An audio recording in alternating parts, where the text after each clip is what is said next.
داخیانیش بو رای گشتی وکی ونزانن پر اکثر هرمه ما فرض بی طیبتی کوبنه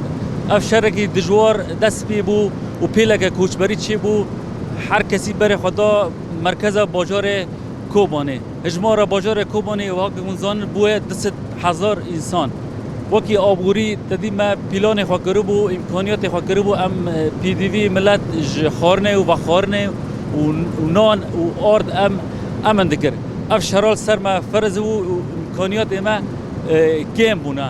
یعنی اینها آشی ما روشک خراب دجینه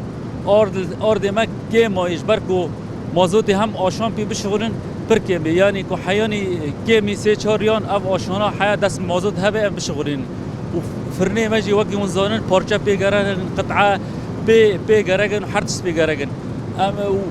دری سینوری وکی منزانن کوبانی کرتی دور پیچ کرنه که دجواره تو مواد غذایی نکه کن تجار نکن مواد غذایی دیگه بازار کتی حساره که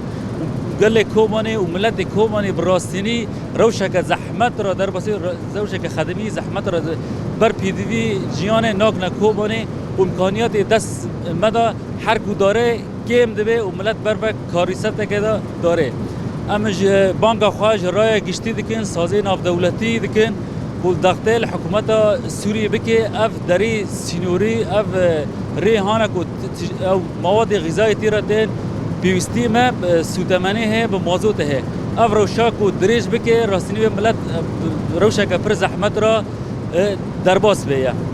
وقت گله کوبانی جوان رد بیجن وقت آبوری چیز دست مواره حیانی امکانیات مهبن ام وی گلی نبی به نان دیلین و نبی خارن دیلین اما آبوری هر کس طاقت خود انرژی خود اقصى حد ام تشغلنا کوبا گلا به او به جیان بکه و ادیسا دوباره دکم جرای گشتی را سازی ناف دولتی المتحده سازی دین اف الحکومات سوری اوروبا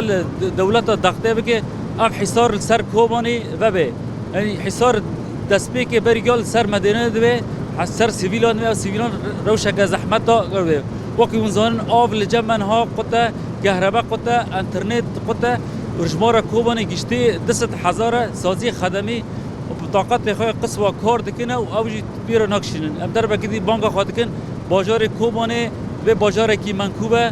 و ملت دولتی خوازن چاوا کوبانی ملت ترور خلاص کرد داعش خلاص کرد هم خوازن ملت دنیا کی خودی بازار کوبانی درکه